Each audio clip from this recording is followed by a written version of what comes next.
On a quiet morning in 1954, police arrived at the home of a man who was neither a soldier nor a military commander. Inside were pages filled with strange symbols, equations, and ideas far ahead of their time. A single apple rested on a desk, becoming part of one of history's most enduring mysteries.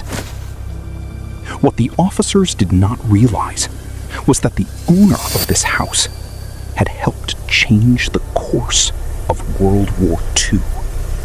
How did the story of such a brilliant mind end here? As World War II consumed Europe, Britain faced an invisible enemy.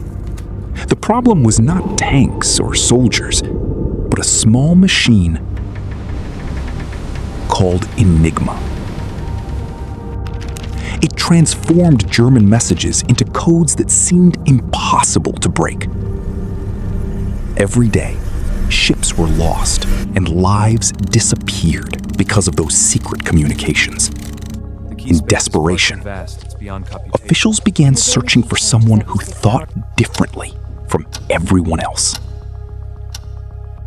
Long before he faced Enigma, Alan Turing was a child unlike most others.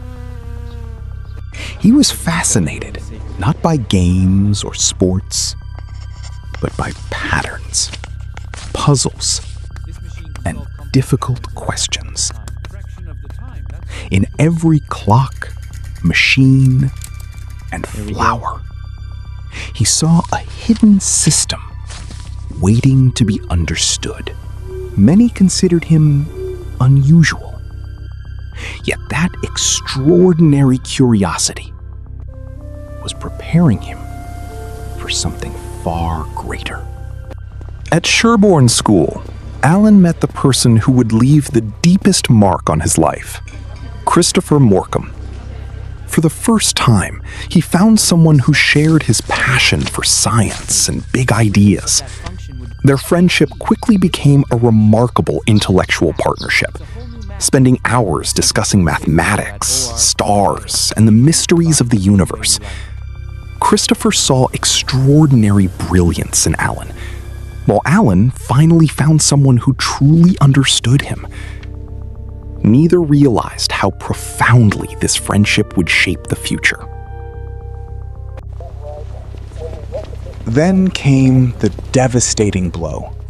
Christopher Morcom died while still very young, leaving an enormous void in Alan's life. It felt as though the world had lost one of its brightest minds. Yet grief did not lead Alan to surrender.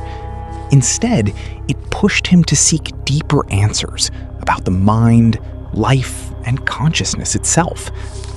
In those painful moments, the foundations of some of his greatest future ideas began to emerge.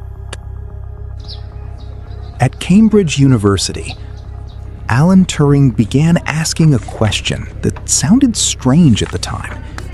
What if a machine could perform any organized process of thought? While most mathematicians focused on numbers, Turing sought to understand the nature of reasoning itself. From this bold idea emerged the concept of the Turing machine, a theoretical model that would become the foundation of modern computer science. He was not yet building a real machine, he was sketching the future. In the late 1930s, Europe was sliding toward another war. While armies prepared for battle, British officials searched for a different kind of warrior, one who fought with ideas rather than weapons. Among thousands of names, a quiet mathematician named Alan Turing caught their attention. He had no idea that a single letter would change his life forever. Soon, his theoretical ideas would become a weapon capable of influencing the fate of the world. Alan arrived at Bletchley Park, a place most Britons never knew existed. Here gathered some of the nation's brightest minds: mathematicians, linguists, chess champions, and puzzle experts. Their mission seemed impossible: to break the constantly changing Enigma codes. Faced with mountains of encrypted messages, everyone understood the scale of the challenge. Yet where others saw an impossible wall, Turing began to see patterns waiting to be chased. Enigma was far more than a modified typewriter. Its daily changing settings generated an enormous number of possibilities, convincing many experts that breaking it was practically impossible. With every unread message, the war tilted further in Germany's favor. But Turing began to suspect that the problem was not Enigma's strength, it was the way people approached it. If humans could not test every possibility, perhaps another machine could. While everyone else tried to think like Enigma, Turing chose a completely different approach.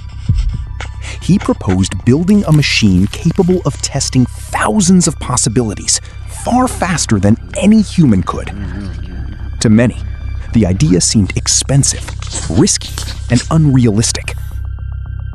But Turing believed the race was no longer between people and a code. It was between one machine and another. Thus began the creation of one of the most important machines of the war. Time was running out. In the Atlantic, ships needed help now, not months later. Engineers and mathematicians worked day and night to transform Turing's idea into reality. Every delay meant more danger at sea. As the machine neared completion, one question overshadowed everything else. Would it actually work? Or had they gambled everything on a dream? Then came the moment everyone had been waiting for. The machine sprang to life, searching through countless possibilities. Minutes felt like hours. Suddenly, the first real breakthrough appeared. It was not yet a complete victory, but it proved that the impossible could be challenged. In that secret room, the balance of the war began to shift. In complete silence, the results of their work began to appear in reality. Messages once impossible to read were now decoded within hours. Ships that used to vanish in the ocean were being saved by intelligence whose source remained unknown. There were no celebrations, no announcements, no applause. Only continuous work in the shadows. And in the midst of it all, Turing understood that the war was turning. But the world would never know why. After the war ended, the world returned to normal. The man who changed the course of the war stood alone before a system that could not see what he had done behind the curtain. In 1952, what began as a routine burglary investigation soon took an unexpected turn. During his statement, Alan Turing spoke openly and honestly about his private life. What he considered simple truthfulness was treated by British law at the time as a criminal offense. He had no idea that those honest words would lead to one of the most controversial trials in the history of science. In 1952, Alan Turing stood before a British court under laws that criminalized sexual relationships between men. The man who had helped change the course of the war was not on trial for his scientific work, but for his private life. He faced the court with remarkable composure, while the nation that had benefited from his genius judged him under the law. It marked the beginning of one of the most painful chapters of his life. After the trial, Alan Turing lost his security clearance and could no longer take part in the classified projects he had helped make possible. Many doors were closed to him, but the door to science never was. He continued exploring mathematics, artificial intelligence, and biology, even while working in near isolation. Official decisions could not silence his curiosity or extinguish a mind that never stopped asking questions. On the morning of June 7th, 1954, Alan Turing's life came to an end at his home in Wilmslow. The official investigation concluded that cyanide poisoning was the cause of his death, although historians have continued to discuss some aspects of the case. What did not end that day was the power of his ideas.